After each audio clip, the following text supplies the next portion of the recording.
السلام عليكم ورحمة الله وبركاته. Wa alaikum assalam wa rahmatullahi wa barakatuh. Alhamdulillah. Mashallah, Abbas, your voice gets higher and higher every week, mashallah. Yeah, mashallah. You know, I'm been doing those vocal training and everything, and so alhamdulillah, it's all working out.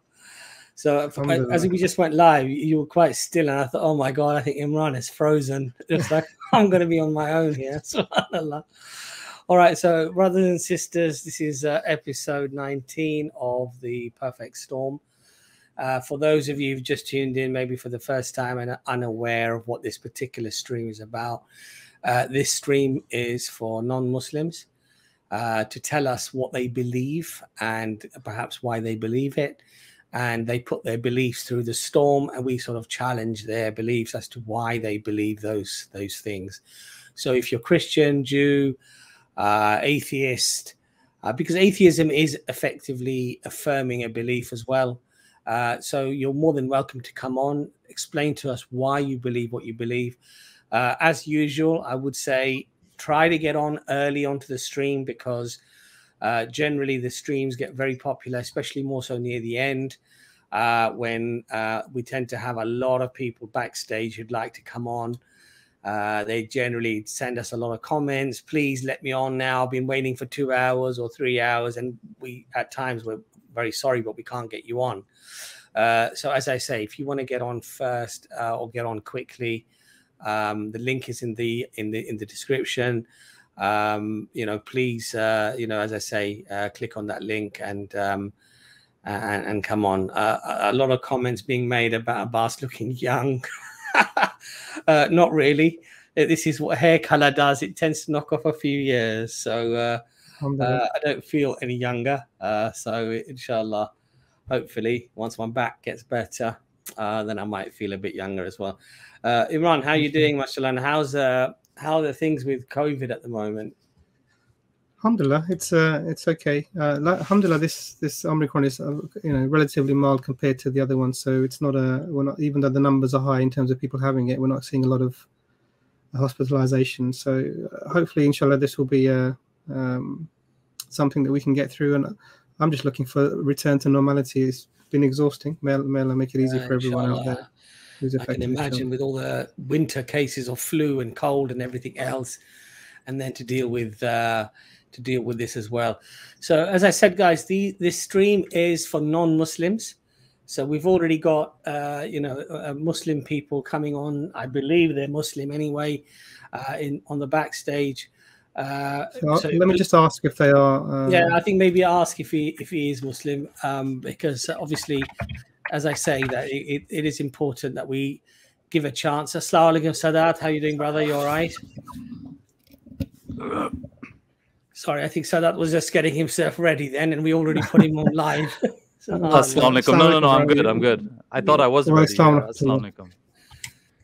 Alhamdulillah. So, Peanut King, if you can put your camera on for a few seconds, just so we can identify you.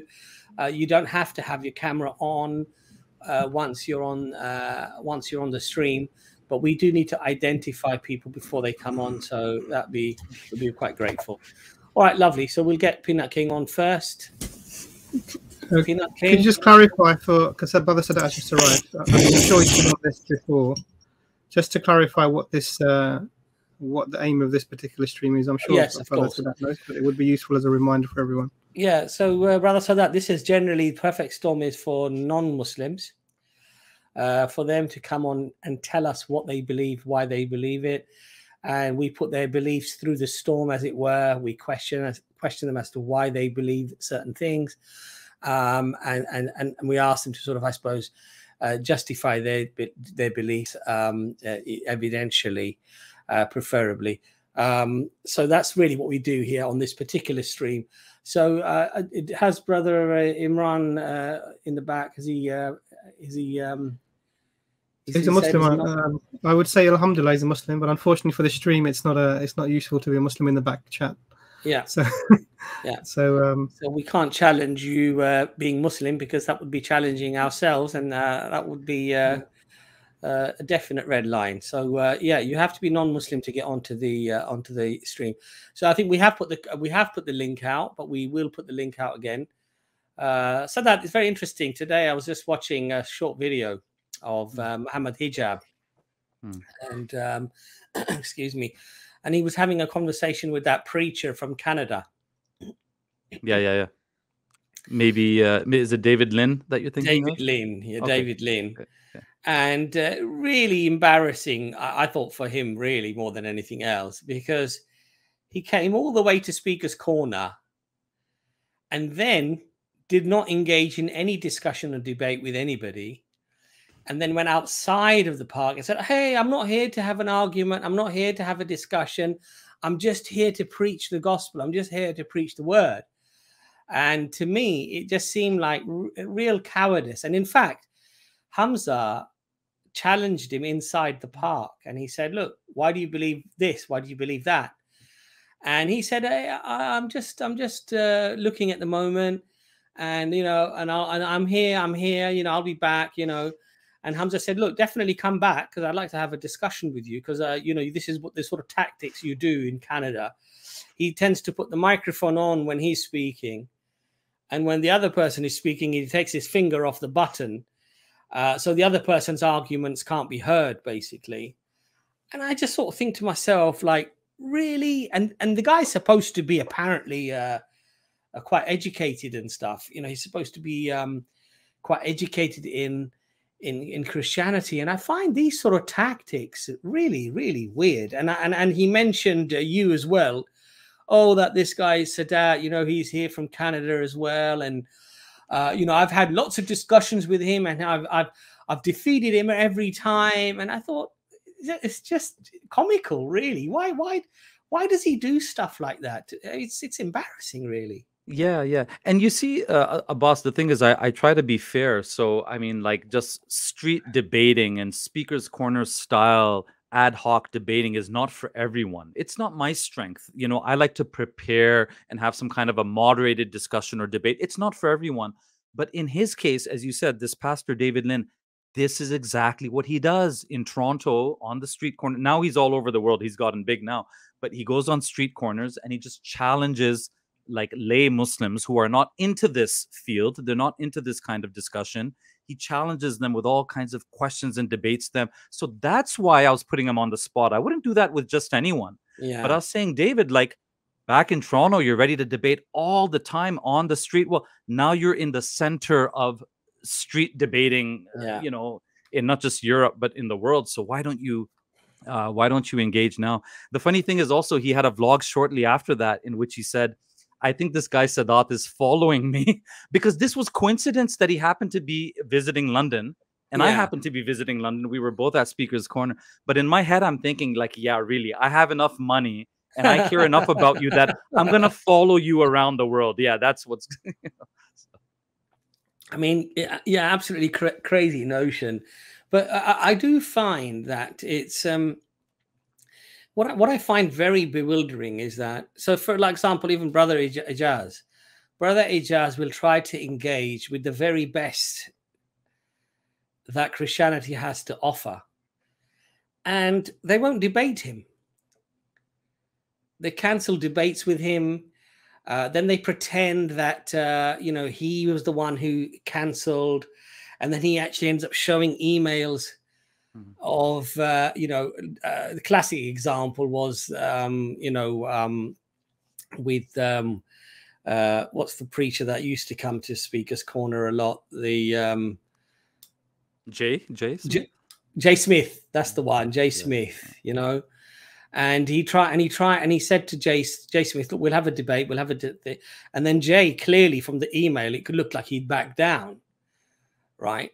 And he was then lying and saying how, Ijaz has somehow backed down from the debate, from the discussion. And I just thought, why do these type of tactics when it's easily uncovered and it's easily shown? That it just seems to me that as long as they can keep their flock, they're not concerned about how bad they look outside. But as long as their flock is convinced that, they're trying to... they're trying to debate these guys, but the Muslims are the ones who don't want to debate, who don't want to discuss these things, So I think it's just a desperate situation, really. That even like, for example, our Christianity streams that we did we've been doing, you know, the historicity streams for nearly 2 years now.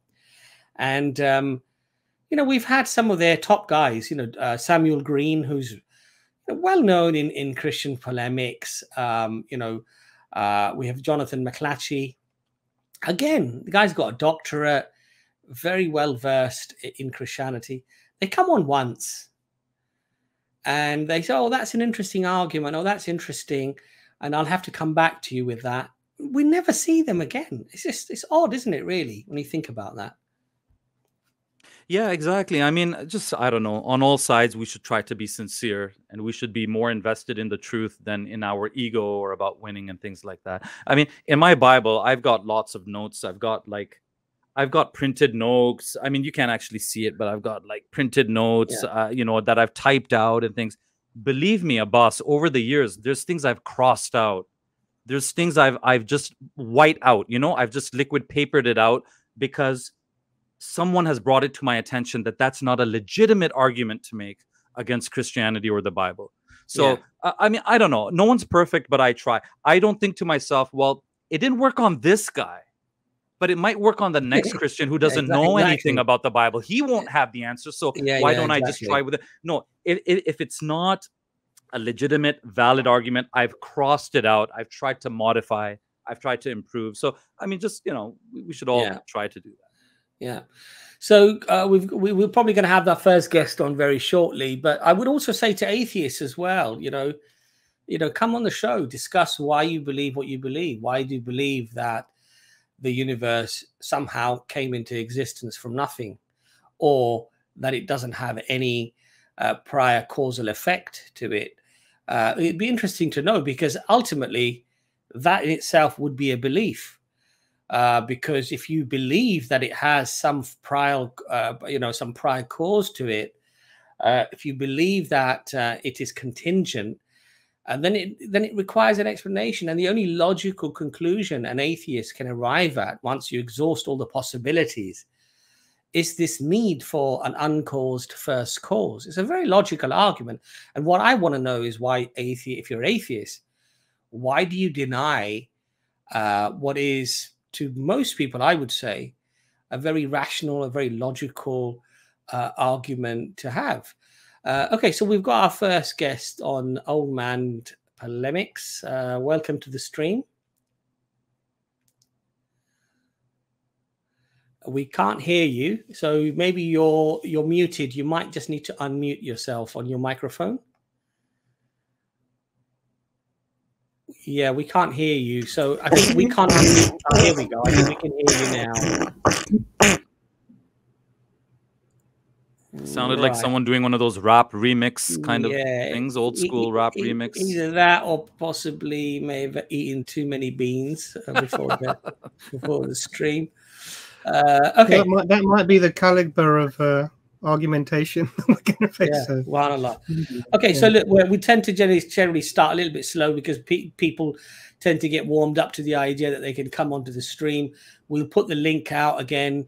We are getting a few guests, but they tend to be Muslims. And brothers and sisters, if you're Muslim, this is not the stream for you. This is for non-Muslims. And so, you know, if you're non-Muslim and you have a belief, you're more than welcome to tell us about that, and we'd like to discuss that with you. One of the things, Imran, I do find very odd, though, because I was looking through some of the debates and discussions that we've had with atheists, and there seems to be this fairly consistent line that is thrown out there once an atheist gets stuck, and that is, I don't know. I don't know. We don't know. Anything is possible, but I'll just keep going back to the I don't know situation, you know. Why do you think that is? Because quite frankly, if I saw a building that was charred, that was all, you know, charred, the wood was all black and the roof had collapsed, I would infer that, well, there must have been a fire there, clearly, to do that to the building. I wouldn't sort of say, well, I don't know. It could have been this. It might have been that. The most logical, the most rational conclusion that one can come to is that the cause of that building being charred is probably a fire, because that's how things work. That's how we know things work, you know. So now when it comes to the universe or the beginning of life or these things, why do you think, I mean, I think it's probably quite, I suppose, quite obvious why, but what do you think? What do you think the reason is? Why is this I don't know situation that comes out all the time, as if it's a valid argument, you know? That's an interesting question. I think there's two ways of looking at it. I think one way is that there is many people now are socialized atheists. So it's the society is such secular. It's secular. We're taught essentially that the only real knowledge or true knowledge, however you want to phrase it, is what science and empiricism can discover. So they make the fallacy of scientism, which is to make science the only mechanism of trying to find truth, without realizing the underlying sort of philosophical commitments that are made, i.e. that everything is, only the material world exists, etc. And there's this idea that where science doesn't have the answer, saying I know is a valid response. And so, you know, sometimes it can be, but when it comes to these questions that science won't have access to, then I don't know doesn't really suffice. But the other way of looking at it is, I mean, what would they be calling anyone to? It's like a man. I think I saw Brother Sabur sort of give a similar analogy of a man without any clothes standing in the rain, calling you out of your warm house to come and stand with them in the way that they're standing. And it doesn't, you know, there's nothing. They have nothing to offer you in terms of a worldview, in terms of anything that you would find valuable or meaningful for your life. All they're asking you to do is just to take off whatever you're wearing and come out to me and stand here in this cold, pitiless universe, because it would literally be that. So subhanAllah, I just I don't really, this scientism plus this respectability for the I don't know in scientific terms, because really science is the aim of science is to produce models that approximate how the universe works, and nothing more really than that. And everything is a step on the path to getting more and more accurate models. So every step is whenever you come across something you don't know. And I think we have to be really mindful of the fact that, you know, this socialized atheism is on the rise, and we have to sort of try to sort of deal with that. So a bit of a winding answer, but I hope you understood what I was trying to say. Yeah, no, I agree. And I think the other thing, of course, is that once you say, yes, that's very rational, an infinite regress of contingent things is not logical. And you then have to agree, because logically then the argument goes, well, then there has to be a first cause that is by necessity necessary.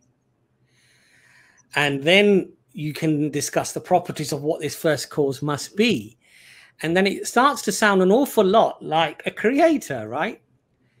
And I think that's the point. And I think the thing is that they're not as perhaps dumb as they like to perhaps show, in terms of, well, dumb, not as it, sorry, I said dumb, I mean unknowing, let's say. Oh, we just don't know, so we're just very open-minded. In fact, I think knowing where the logical argument will go to, well, it will end up, the only way to prevent that from going there is to say, well, look, anything is possible, I don't know, basically. So I think that's probably what it is. So we've got this comment, Imran. I don't know if you can see, I'll just put it up on the screen. Brother Sadat, maybe you can address this first, and then Dr. Imran can address it. You know, please address this argument about what did God create out of. If what God created out of was nothing, then something can come from nothing. Nothing, or if it was within himself, then everything is God. So I think that is a real misunderstanding of how God creates. But I'll let actually, since it is addressed to you, Dr. Imran, if you address that first, and then Brother Sadat, you can inshallah address that as well. I'll be interested to hear Brother Sadat's take on this, inshallah. Okay. It's interesting, because this came up in the Hinduism discussion that was on Dawahwise. And I'm listening to the the first part of that, and I haven't seen the last part of it, but it's something that's often put forward. And I think that there's a misunderstanding here. So when the challenge is when the question is put forward, you know, did the universe create itself or did it come from nothing? When I'm listening to that, when I'm reflecting upon that, it's talking about the idea that there needs to be something that brings about the universe that we're in. It's not really talking about the mechanism of that. It's just talking about the fact that you need an ultimate underlying cause. And Allah is as-Samad. He is the one who is really essentially that everything relies upon, the not necessary being.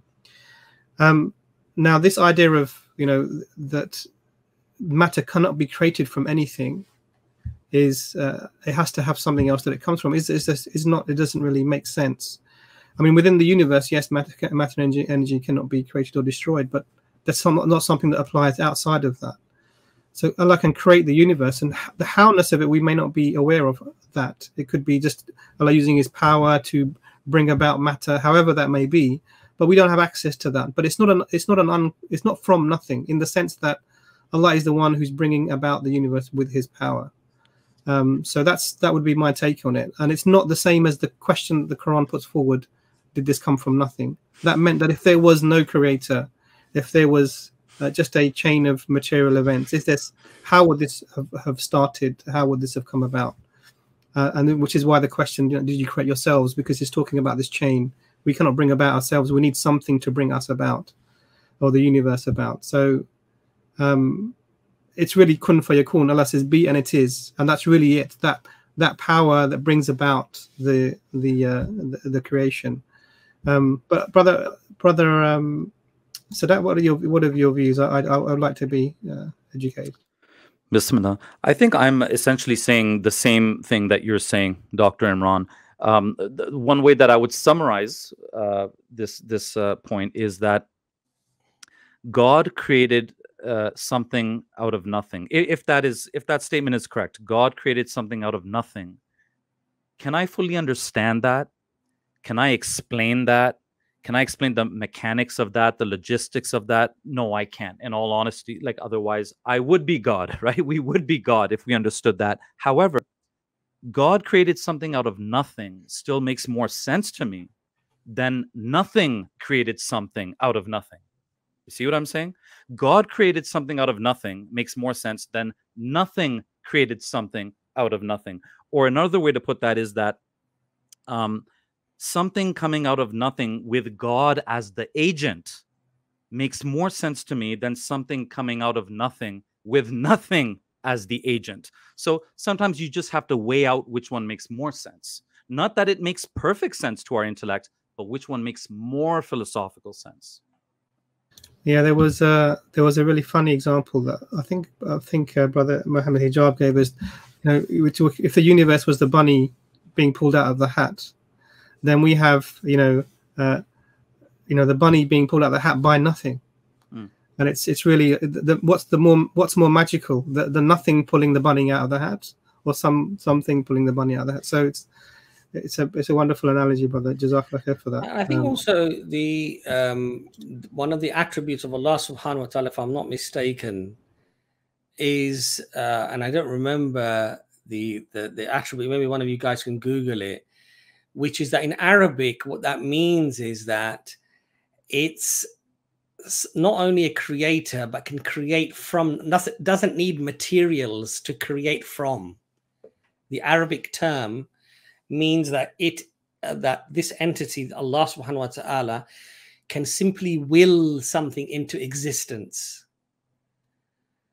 And so, of course, this is a supernatural thing. When we human beings think about creating something, the reason why we can create a TV, or we can create a cup or a microphone or whatever it might be, is because we have materials to assemble to create it. But Allah, the creator, is the one who can create from nothing. He simply wills something into existence. And so, yes, this is a supernatural way of bringing things into existence. But and as I say, I don't remember the attribute, the name, which in Arabic signifies creates from nothing. But this is unique to Allah subhanahu wa ta'ala. So we all need something to create, but Allah needs nothing to create. Yeah. And maybe just to further drive the point here, if the question is, if the point of the question is that, okay, if theists believe that God created something out of nothing, and if there are some atheists out there who say a similar thing, that the universe came out of nothing, well, then you're both on par. You're both making a supernatural claim. Yeah, but I think Dr. Imran used the word magical. One of these claims is far more magical than the other one, and that is that nothing caused something out of nothing. That is a bigger, more magical, more supernatural thing to have to believe in. Exactly. And it's a cliched thing now to say, but I don't have enough faith to believe in that. Without some evidence, without some serious evidence. Yeah, exactly. I think that's a valid point, mashallah. Okay, so we have our friend back again, Seeker of Truth. So let's get him on not next without further ado. Seeker of Truth, welcome to the stream. Oh, I think his internet has frozen. That's a shame. So we do have Carol Wright, who did try to get on previously as well, quite a few times. I don't know if she's managed to put her camera on. Has anybody verified her? So I'll take Seeker of Truth off for a minute or two until he sorts his internet out. Carol Wright, if you could put your camera on for a second or two so we can identify you, and then we can get you on. What was the follow-up question to that, Imran, that you put up on the screen? Sorry, you did put up another. I think, was it from the same person? Yeah, so the brother summarized it really well, which was there we go. There we go. So the mechanism is insignificant as long as an explanation that does not require an explanation in itself. Yeah. So nothing bringing something from nothing requires a further explanation, whereas something bringing something from nothing, if it's the final thing in that chain, would not require in itself an explanation. So Jazakallah khair, brother Shoaib, for that's a good answer. For clarifying and summarizing our points. Alhamdulillah. So we've got a couple of people in the backstage. One of you don't have your device connected, and so we can't get you on. And that's dictatorialism is Islam or something. I can't quite. I'll just have a conversation in the back chat to try and get people to. Lovely. And if Carol can get her camera on as well, that would be helpful, so we can identify her before we can get her on. You can always switch off your camera once you're ready to come on. So in Canada, is it quite popular for these street preachers to do what they're doing there, or is it quite rare to do that? Yeah, it's a rare thing. And as you brothers already know, especially comparing to Speaker's Corner, Hyde Park, that is a unique thing. I think we discussed that maybe on the last live stream. Like, that is just a unique thing in the world. And it developed very spontaneously. I mean, it has a history to it. Sorry, very organically is the word. It developed very organically in London, England. In other places, similar attempts have been made, but you can't kind of artificially just transplant that idea. So I think Singapore was mentioned, that there's a Speaker's Corner in Singapore. And I mentioned, because I looked that up once. I went to Singapore once, and you need a permit from the government before you can speak at Speaker's Corner in Singapore. So this kind of defeats the whole purpose of freedom of speech, anything goes kind of thing. So, but to answer your question more directly, then I think throughout. It's a rare thing. Yeah, it's a rare thing. And it's kind of the marginal loonies. Like, that's how the mainstream society would look at such people. It's the marginal loonies who stand at street corners and preach about the Bible or whatnot. Even when Muslims do it, I always say it has to be done very delicately, because we're fighting not only the image of Muslims being some kind of extremist group, but we're also fighting the image of, like, people who stand at street corners to share their views on life tend to be eccentric, strange people. Okay, so we've got Seeker of Truth back again. Let's hope his internet is better. Seeker of Truth, I think your internet is not. What might be helpful, if you can hear me, is if you switch your camera off, maybe. And you know, if your bandwidth is not coping, you know. We saw you there for a second. Yeah. Hi, Seeker of Truth. You all right? Hey, yeah. Can you hear us? Namaste and okay, lovely. Yeah. So hello. How are you? If your internet struggles, it might be an idea to switch your camera off, because the bandwidth will work a lot better with just voice only. But let's see. At the moment, it seems to be working.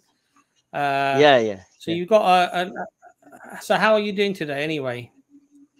I'm better. I saw your live stream, so I thought, I don't know now. You will discuss with me, or I don't know what is your agenda today. No, so basically this particular stream is for people to come on and explain to us what they believe and why they believe it. So I know that you're a Hindu, and you have spent many years studying Hinduism, formerly, I think at what do you call it? Is it an ashwara? What's it called? The ashram, yeah. Ashram, sorry, an ashram. Yeah. And so, you know, you've taken quite a lot of many years. I think 20 years you said you studied. Is that right? Yeah, exactly. Yeah. So if I were to ask you, why do you believe Hinduism is true? What have you done to verify whether the faith you're following is indeed from the Creator, or whether it's more of a man-made thing? Yeah, very good question. So you all can hear me clearly? Yes, we can. Okay. So I was very spiritually inclined because of my my home tradition, because I was, as I told you, I was born in a very orthodox Brahmin family, a South Indian Brahmin. So I always saw, you know, my mother was very devotional, orthodox, you know, Krishna devotee. My father was much little liberal, but because of my mother, she would take me to the temples, especially Krishna temple, and the mantras, the Sanskrit mantras always attracted me. But those days, like, I was very young, in teen, I didn't understand what's the mantra and everything was, but the sound was very mesmerizing. So I decided that I should find out what is the meaning of these mantras, what do all these say. So as a Hindu, you know, my father had a Bhagavad Gita. Yeah, your camera has frozen again. It might be a time to switch the camera off. Just turn the video off, maybe, and then we can maybe hear your sound. His frozen frame just reminds me of a joke. Maybe I can put in some comic relief in the meantime.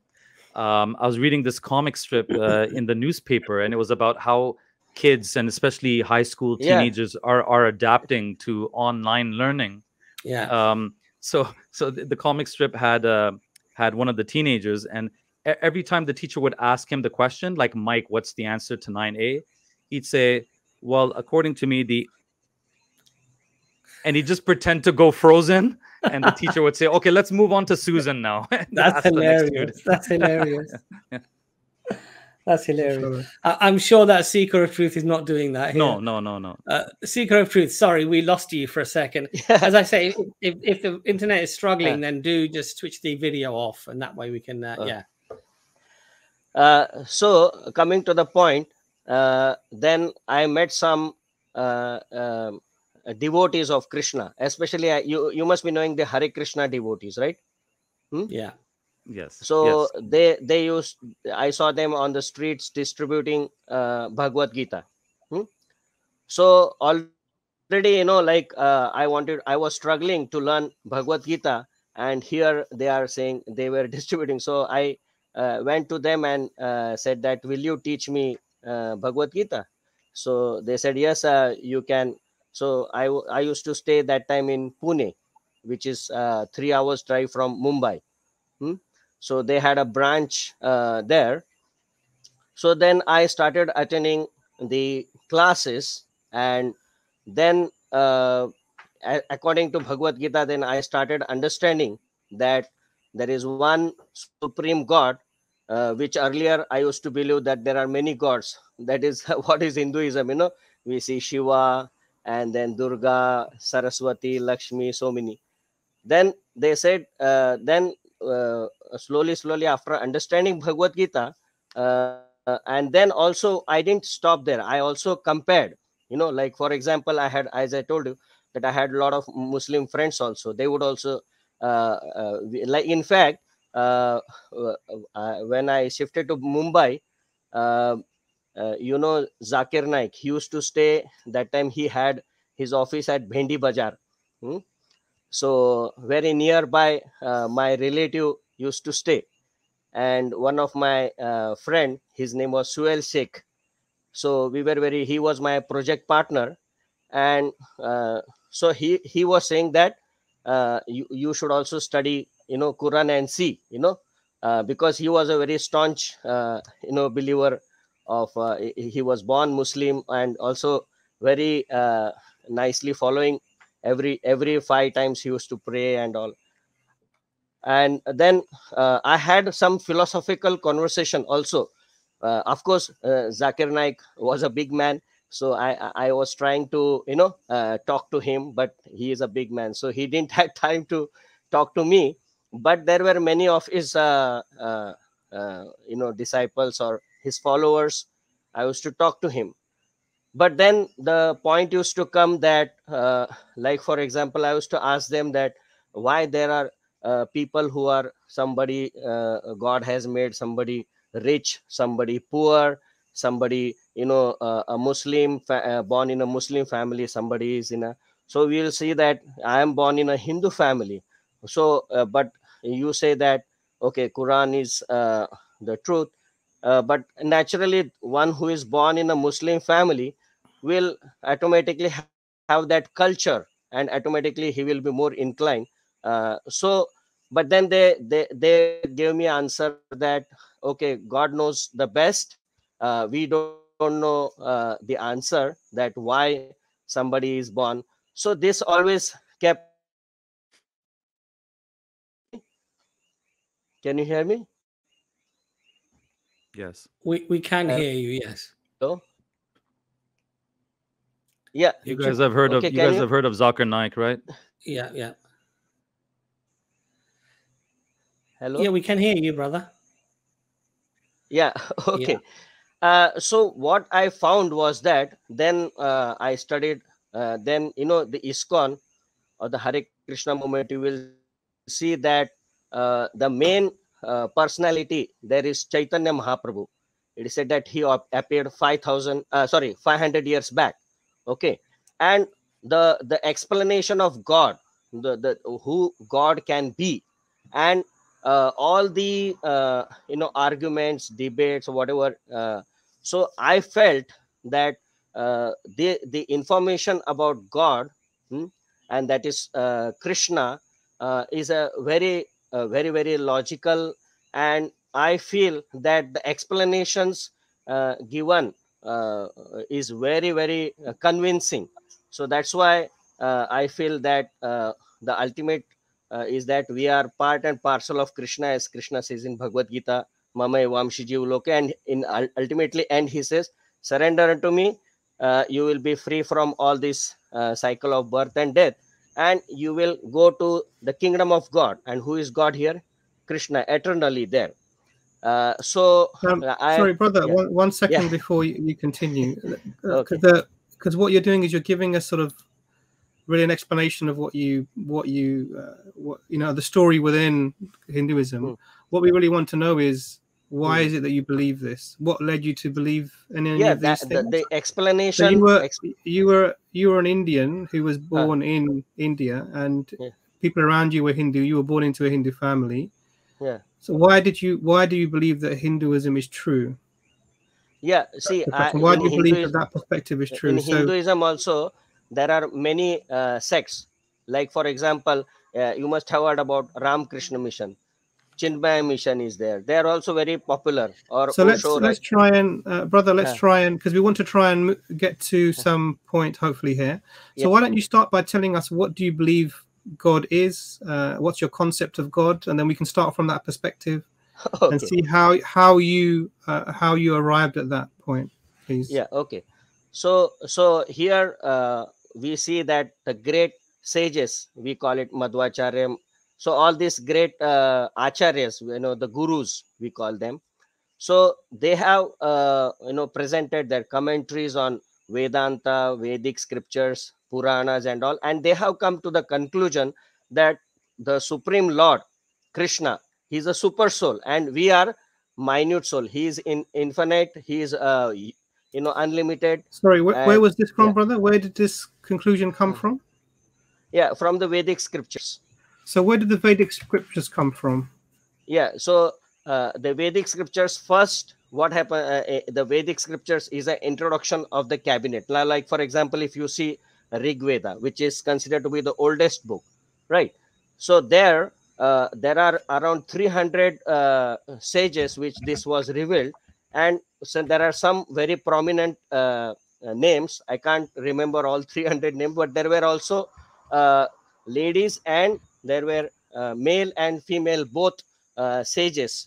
So then what happened was that earlier everything was memorized. It was not No, written brother, down. sorry. Yeah. Well, I think maybe they're missing the point. So because you said that we want to know, how is it that you believe what these scriptures say? So you're talking about the Vedas. Where do the Vedas come from? And what is it about them that you think makes them reliable so that we can accept them for you? Yeah. So the description about the living being, soul, like I will tell you, there are 5 subjects of our Hinduism. They're like, for example, first is God, right? The second is the jiva, that is the soul, and then the prakriti, the creation, and then there is a time, that is kala, and there is a karma, that is action. So all these 5, this truth are very well described. So it's very easy to understand that what are these 3 aspects, 5 topics, especially Sure. also So Bhagavad Gita. I appreciate that. Yeah. I appreciate the explanation of what's within the text. What I wanted to know is why so say if somebody came to you now and they said, okay, you have the Vedas, why should I believe in them? Where do they come from? Because what makes them true? Now, it's one thing. It's what I'd like you to do is tell us where did it come from? Was it revealed from the Creator? So there's a few things I've asked that I just want to clarify. So, what is your concept of God, and where do you get this from? And where do you get your teaching? So you mentioned the Vedas. Where do the Vedas come from? And if I can ask the brothers to sort of help with this sort of inquiry. Yeah. First of all, the human being or any person, like you will see that most of them are materialistic. They are interested in money, woman, family and all. But those who interested in God, those who interested on a transcendental path. So the first thing they have been told that now you have to inquire, like Athato Brahma Jigyasa. So if you see the Vedanta Sutra's first verse, so it is not saying that Vedas, okay, you believe the Vedas blindly. It is not like that. It is by philosophical. I think, seeker of truth, we are sort of perhaps misunderstanding one another. So if you were to ask me, what convinces you that Islam is true, then I would say that the Quran is a living miracle that is provably preserved, that when analyzed could not have come from anyone other than the God Almighty. Yeah, it's an overwhelming miracle of God, and in a multifaceted way, and provably preserved. And therefore, we accept it as a miracle from God, and we accept it as being the word of God. Okay. Now, what you're telling me is you're telling me about teachings that you found that were perhaps impressive or whatever. But one of the issues that I have with Hinduism, and we discussed this last time as well, you believe in a supreme creator, right? Yeah. But then you believe that this supreme creator, the essence or the parts of this creator are in sages, are in other people who are also God. Right? This is what you said to me previously. Right? Yeah. What is that? That is Ishwar. See, Ishwar means. And you said to me that, you know, there are the majority of Hindus will actually worship those demigods. Yeah. Yeah. Because they're saying that they're actually worshipping the supreme God by doing that. Now, I as a Muslim, I would obviously have a problem with that, because in Islam, this would be known as shirk. This would be known as association of partners with God, with the Creator. And this is, for us as Muslims, the greatest sin that anybody can ever commit. So what I would like to ask you is, because previously I asked you about the Rig Veda, for example, which says there's no likeness of God, therefore you can't have a statue of God, right? Yet Hinduism today is full of statues. All of the mandirs you go to will have statues of gods, right? So why is it that when the core message is that there's no likeness of God, there is no there is nothing comparable to God, why then do you have these statues? And in your mandir that you go to, the place of worship that you go to, is there a statue of Krishna in there? Yes. So does that Krishna look like the supreme creator? Yeah, that I will explain you. Okay, so you said in Vedas or Upanishad also, you will see there is explanation, nothing is like him. So when the Upanishads and Vedas say nothing like him, means nothing material like him, he's completely spiritual. So now there are hundreds of verses describing the beauty of Lord Krishna. If you read the Chinta Mani Prakara Sadmasu Kalpa Vruksha, Venum Konantam Arvinda Dalai Taksham, so he is holding a flute, he has a beautiful peacock feather, he has a very beautiful eyes, every limb is so beautiful. Then of course the sculptors or the painters, hearing this description, they may have limitations of creating a statue or creating a painting of Lord Krishna. So ultimately, brother, yeah. Sorry, brother. Thank you for because you're explaining again something. So I think we're going to give you maybe another chance to try and. There's two basic questions that we're trying to get to the bottom of. What is your concept of God and why you accept that? So I want to understand what you believe God is, what you understand about God, just as a basic thing.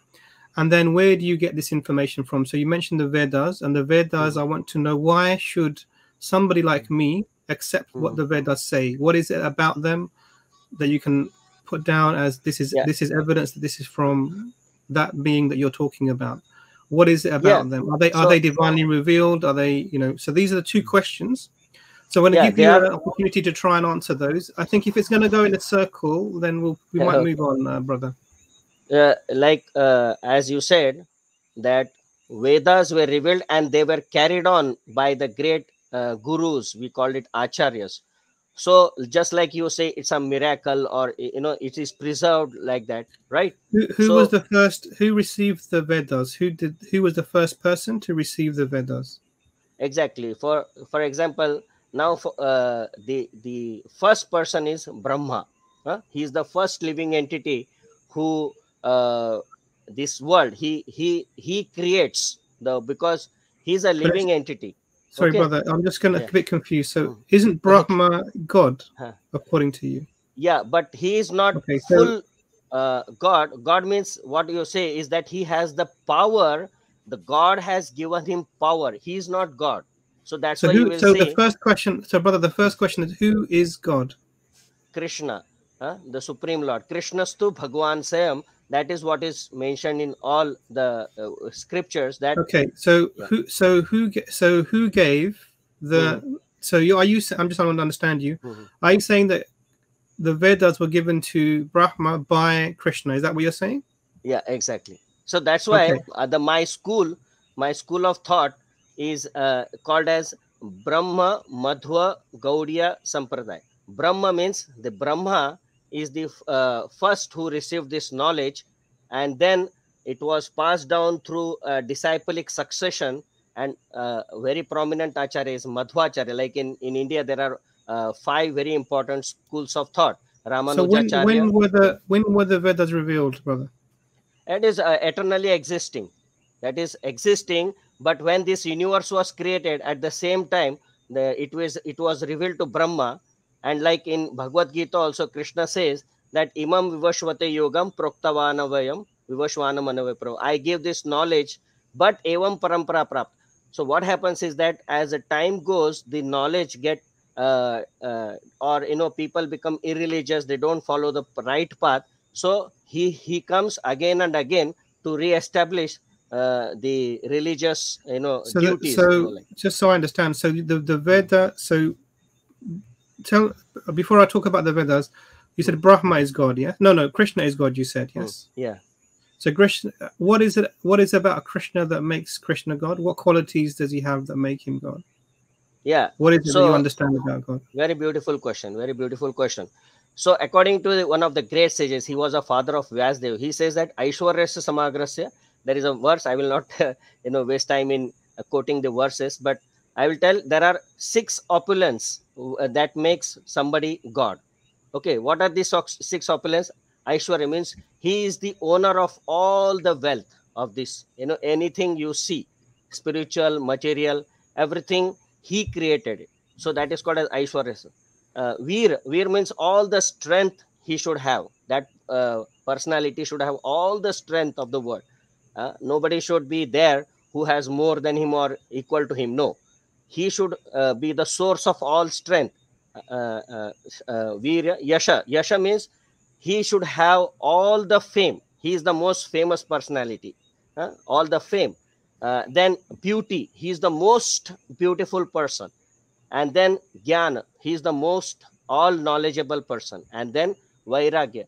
And in spite of having all these opulences, he is completely satisfied. He doesn't need anything from us. He is completely renounced. So when a person has these 6 opulence in full, then you can say, and that was exhibited in Bhagavad Gita in 11th chapter. You can see Krishna showed the universal form. Can I ask you a question? Does Brahma have the same qualities? No, he's a living entity like you and me, but because of his qualification, he has attained that very big status. Just like a president of a country, he is a president of this universe. But you said Brahma created the universe. So by the power of who gave the power? Like for example, some minister can work, but it is because the president has given him that powers, or the people have given. Here people are God in democratic country. So the Vedas that you have now, have they been the same since the beginning, or are they changing continually?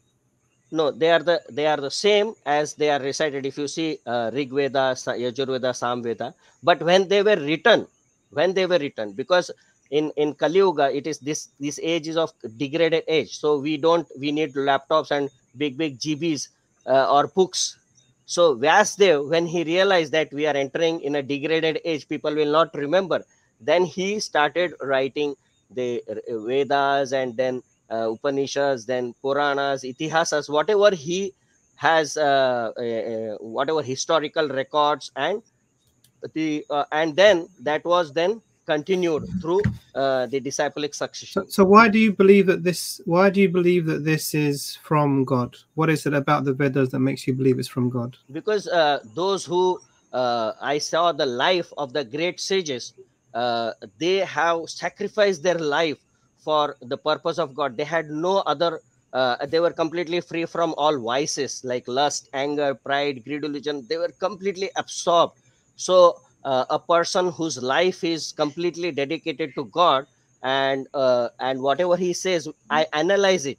Like for example, they say that this material world is a place of suffering.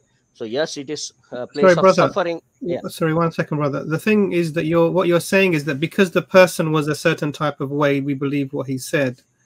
But that's not an evidence that what he brings is from God.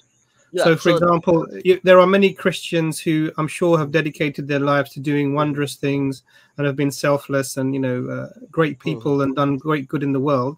There are many Muslims who have done similar things, have sacrificed their life, their time in the path of God. There are many Buddhists or other people of other faiths who may have done that. Now, that in and of itself, you wouldn't point to all of these religions and say, therefore, they are all true. There has to be something else that would allow you to distinguish that I found Seeker of Truth. Can I just ask you a quick question, because we have a lot of guests waiting now? I think we need to. Is it acceptable to worship Brahma?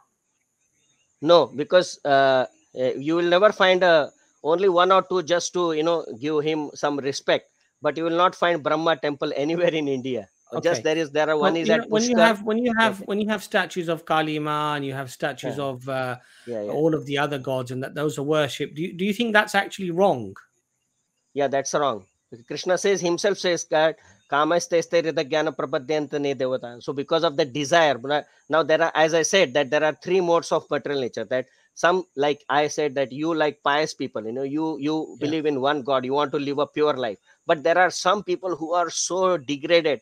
They want to achieve, like you see politicians, they want power, they want to destroy people, and their mentality is so low. So then they are automatically inclined to worshipping of ghostly character or very ferocious gods. So Seeker of Truth, would it be, as a Muslim, I'm asking you the question, obviously I don't know, the majority of the Hindus, around what, 600-700 million Hindus, is that right? Maybe 800 million Hindus? Maybe 1 billion, you can say 1 billion all over the world. Let's say for argument's sake 1 billion Hindus.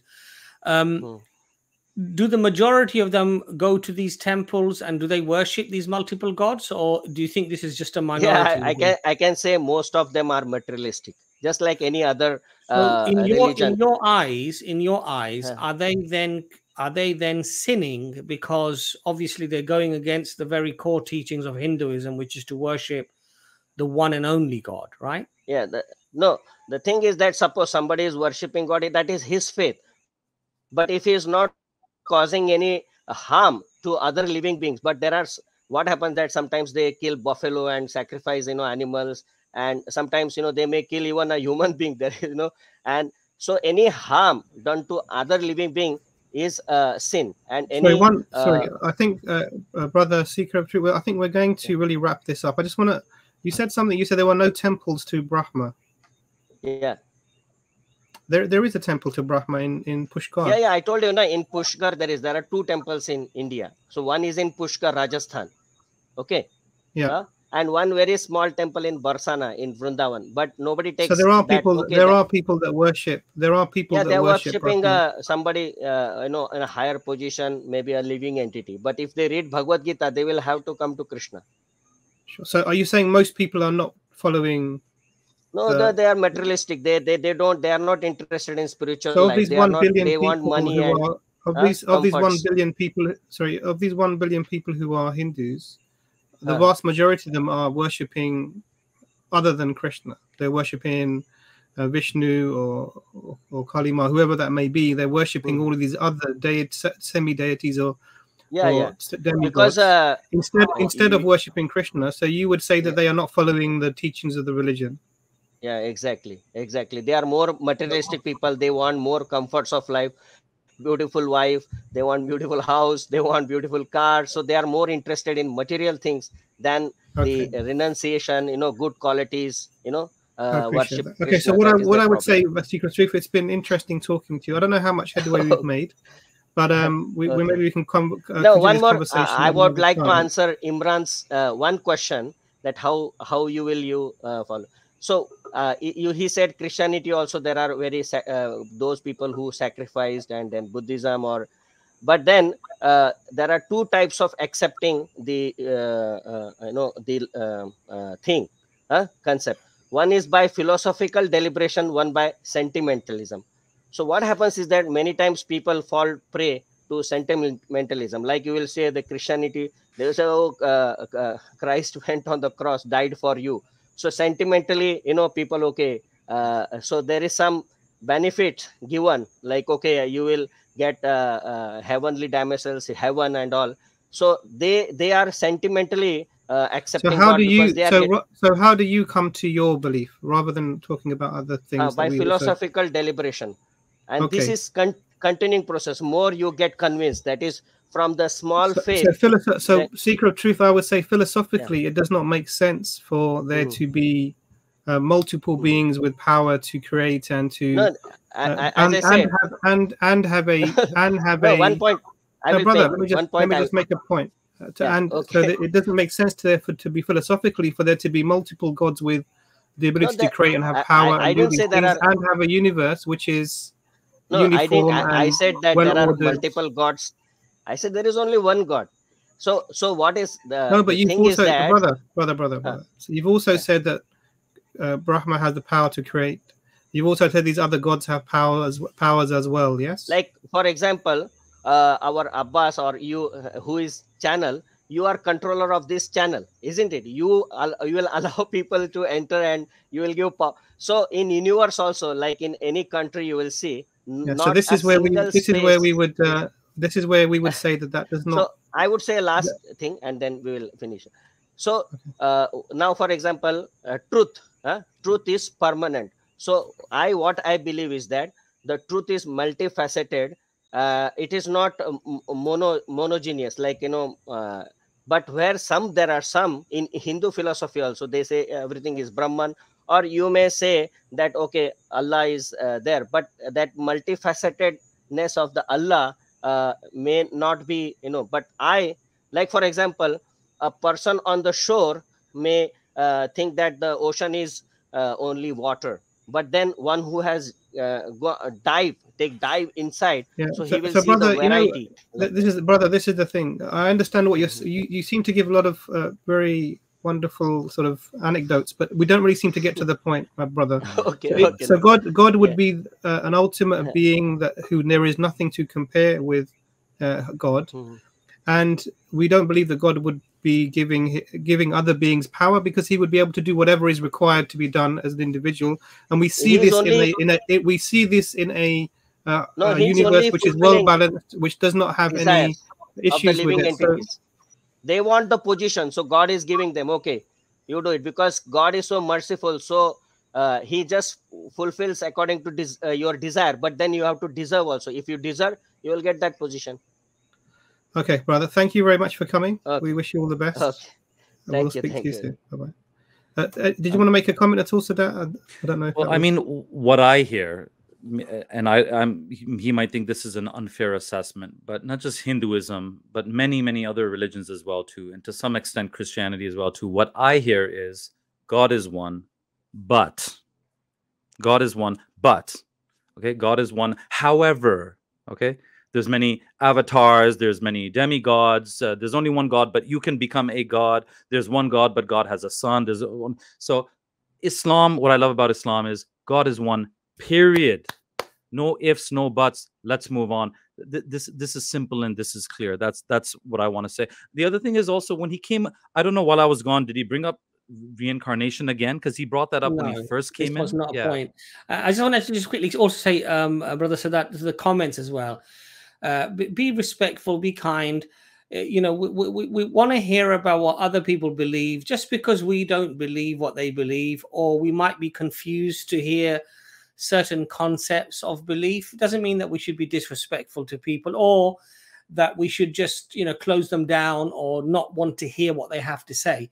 So we've got to give people a chance, and that's how we grow, and that's how we learn, and that's how we question one another, and hopefully arrive at the truth. So this channel is not just to talk to Christians or to atheists or to Jews, but yes, Hindus are welcome, Sikhs are welcome, Buddhists are welcome, people of all religions are welcome. And just because we don't understand him, he seems like a charming man, he seems like a very nice person, and he's trying to explain it to the best way that he possibly can. So please keep the comments respectful. Brother Sadat, sorry, what you were saying. Yeah, and again, it had gone on for quite a while, so it was time to move on. But in the future, maybe even if I'm not here, maybe perhaps you might ask him, because I'm sure he'll be back on. You could perhaps ask him these questions. Is that, like, number one, does he involve the use of idols and statues in his worship rituals? Well, do you so know, do you know the answer? he did say that in his temple there is a statue of Krishna. Okay. And he did say that this comes from the description of Krishna that was in the scriptures, basically, and the painters and the people who've made the statue, they've made it to the best representation that they can, but obviously it doesn't quite and it can never really hit the mark. But I think this is the problem, of course, with this concept, is that as soon as you create something with your own hands, it's no longer God. Yeah. You know, if there's no image of God and there's no statue of God, there's no likeness of God, it doesn't matter if you have all these descriptions. Then that's a contradiction. Then, and on the other hand, you have descriptions where, God's eyes are like this and his hair is like this or something. I know that there are some similar verses in the Quran, but those are definitely not to be taken literally as a description, because the Quran makes it very clear, وَلَمْ يَكُنْ لَهُ كُفُوًا أَحَدٌ, and there is nothing comparable to Allah subhanahu wa ta'ala. So anything that's in the Quran, it's some form of not a description, but it's just some way of explaining things to human beings, but in no means is describing any sort of physical attributes to God. But okay, so let's get the next guest on. We've got Pastor Frank on. There's a few other people waiting in the back. If you'd like to just put your camera on so we can verify you, then we can get you on next. Pastor.